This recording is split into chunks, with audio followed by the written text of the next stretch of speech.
happy. We're in a pretty good place. We're getting the outcome on the scoreboard, but there's still plenty for us to work on. As you can see out there in the field today, we're tweaking a few things and ever trying to improve the players. We've got quite a young group, mixed with some experienced fellas, and it's important that we keep pushing the standards and getting things right. So even though the scoreboard's been taking care of itself, aspects of our performance haven't been spot on. So we're just trying to sort of lubricate the wheels and make sure everything's right for this week. The wins you've had so far, they've sort of contrasted. You had a really competitive win against Leinster and you really dug in against Edinburgh. A bit of both really against Ulster. What would you say would have been the key components to you?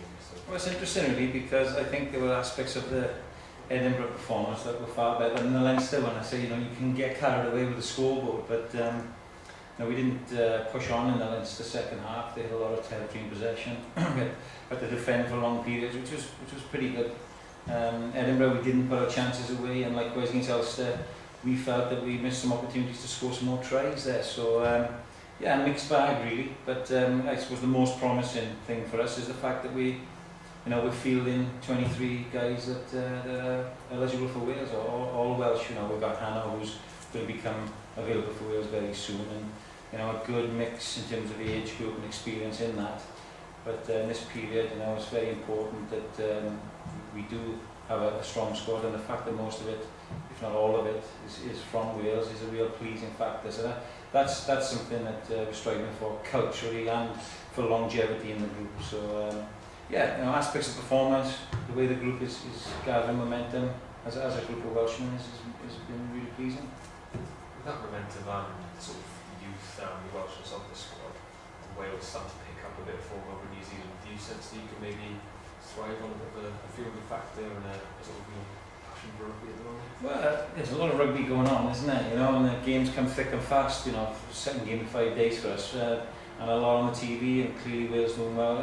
I think in our own little bubble we don't focus too much on that. I think it's there in the background, and I'm sure we all keep an eye on it, but we're very focused on what we have to do here, and I think we're trying to create our own little feel-good factor here and push on, and we're getting some momentum, which is important, because we've got some big games coming up. The Welshness thing is just it's just pleasing that we've got a lot of guys coming through. Clearly, there's going to be periods during the next 6 to 9 months where, due to our participation agreement, we lose our Welsh players for long periods of time. So we're going to need these young Welsh kids, along with some crucial overseas players that we've got coming in as well. So it's imperative we get that balance right, and it's always a challenge. Does the fact your representation in the Wales team's gone from 14 to probably 4 show that you actually need this period? You need to go back to developing these players. Yeah, I think a few of the players have moved on, and then the conveyor belt moves on as well. I think we've got young Justin Tipuric as our leader at the moment, and he's already been in the squad. You see Ryan Bellin come off the bench there on the weekend, and that's just to name 2. We've got players like that coming through now in our system, but it's a fine balance. It's important that we have that environment.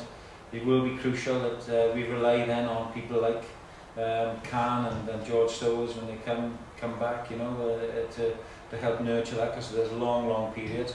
And as you rightly say, it's up to those boys, along with some experience overseas, to take the mantle, and there are big games right the way through. So, and of course the LV Cup coming up is going to afford us an opportunity to blood some more as well. Connacht was our own guaranteed home win under normal circumstances, but actually it's the worst time to be playing them, isn't it? It's no great time to play them there. People really underestimate them at their peril. They're really tenacious side, well coached, well drilled. They lose very few to these sort of periods, and it makes them a real tough proposition. They've got a good start, so they're on the bounce, which is difficult. I think the fact that we're home is pleasing for us. We get a bit more momentum. The fact that the game isn't on TV is a plus for us, because hopefully we'll get a bit more of a walk-up crowd and support the team that is winning and that is performing well. Having said that, even though the crowds right across the regions have been disappointing, our crowd have been nothing short of fantastic. There's been a real core, I think. These are obviously the true fans, and you can see a huge amount of passion that they're getting behind this group, which is all predominantly Welsh. and they realise what we're doing, and they're joining in it, and even though the numbers are down, the vocals are up. So let's hope they can lubricate their voices ready for Friday and more turnout. You mentioned the importance of momentum. Connacht's obviously going to be a tough game. It's only 4 games in so far. If you look at Munster last season, and their start really gave them a head start and put down the marker for the playoffs.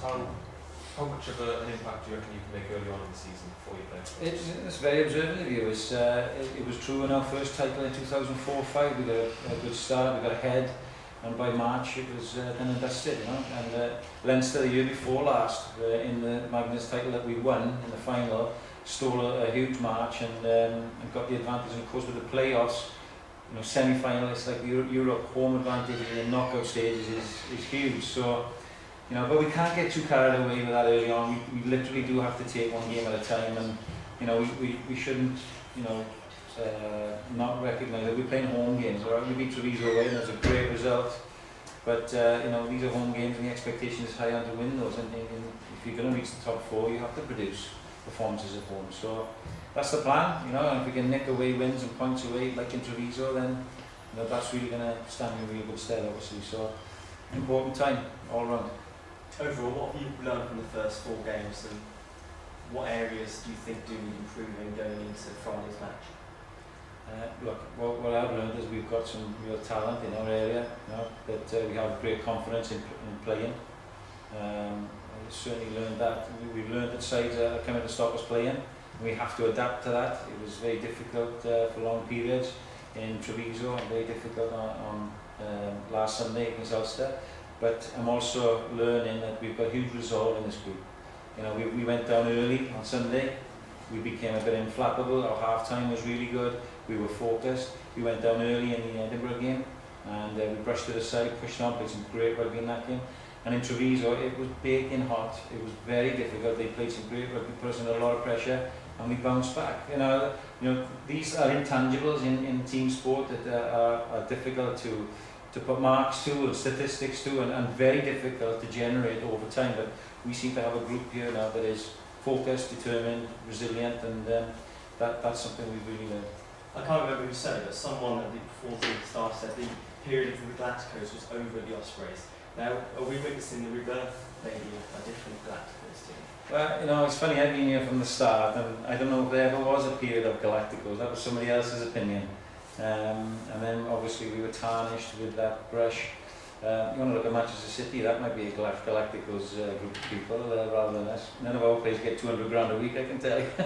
But no, look, we understand where that comes from, and in an obtuse way, it's showing a little bit of respect to us, because a lot of those so-called Galacticos were nurtured in this environment from humble beginnings.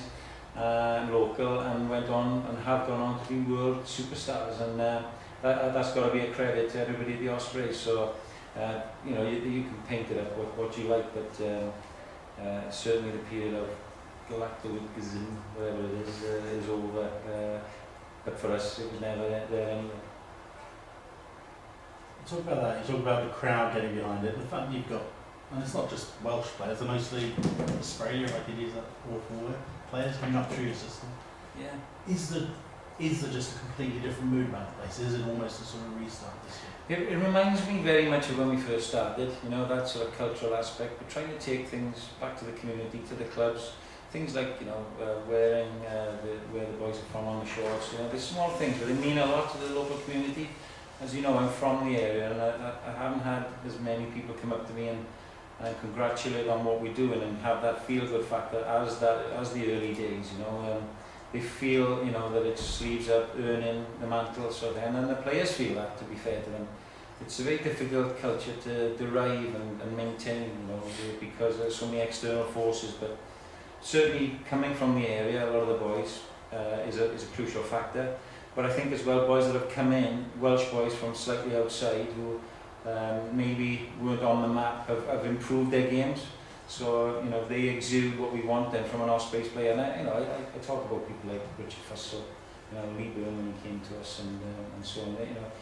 We like to think that those guys have developed and pushed on, and that's great satisfaction for us and the players. So yeah, but it doesn't stop there. The next league and much too fast are now on the shelf, and we've got to make sure that they come up to scratch, and this period allows us to do that.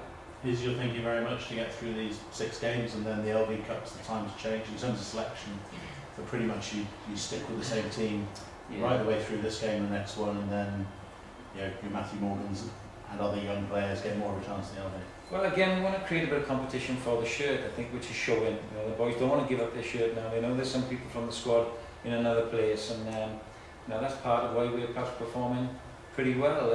I think naturally, when you look at our season, there are blocks. It's very difficult to peak in a rugby program. It's very difficult, conditioning-wise, playing-wise. There's so many different competitions at times of the year, and boys away and so on. But we certainly looked at this first 6 games as some sort of benchmark, and then of course the different competition affords us to give a slightly different outlook to it. From a coaching sense as well, we are about developing young coaches. Steve Tandy's come in and is doing a real fantastic job. We have high hopes for him, and he'll step forward a bit in that LV period along with some of the younger players, as you mentioned. So yeah, there's an element of that, but we don't necessarily want to lose the momentum that we spend a lot of hard work on through that period either. So it's going to take some thinking. Scott Molyneux has always complained bitterly about the difficulty of reintegrating internationals when they come back. And last year was a classic example. The internationals came back and your results plummeted. The fact that you've got fewer, is that actually going to make it easier than it's ever been when they do come back from the World Cup?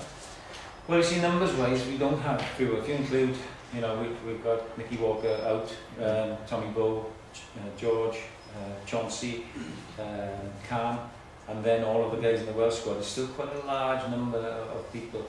What we focused on is being self-reliant, having self-reliant players here who are able to do what they do it well, so that when the time comes they slip in. And it is difficult for the international players. But if these boys keep gelling and performing, we want to make it hard for those guys, wherever they are, doesn't matter who they are, make it difficult for them to come back in. Of course, the crucial aspect of that is with the World Cup, Europe comes on you extremely quickly, and if Wales progress, as I expect them to do, then that time scale is going to be really short. So it becomes even more vital that these fellas here then are producing the goods, and it doesn't become a foregone conclusion as maybe in the past that international players get the right to play in the bigger competitions. I think that's a message that players do definitely know, both here and abroad. You sort of changed 13, 14 of the team when the internationals came back. Probably be less this time. To be fair, we've tried it all shapes. I honestly, we've tried stopping them all, leaving them all out, mixing it, putting some on the bench, giving some time off, going straight back into it. It is. We have a saying, it's a pig. If it looks like a pig, it is a pig, and it is what it is. These guys are, affected mentally, physically. These guys here are affected mentally, physically when this group comes back. So the machinations of it is very, very difficult to manage from a coaching team's point of view. So we just draw on all experience and try to get it as right as possible this time. Just looking forward to Friday's game. Are there any new injury concerns to the squad? James Good, let me say James Hopkins. James Good picked up a groin abdominal strain. He had to come off at half time. James King came on, did extremely well. Ian Evans was rested last week, so he'll come back into the fray. And aside from that, minor niggles as you expect in a 5-day turnaround. But as I say, we've been lubricating the boys this week, so hopefully they'll be well on for Friday.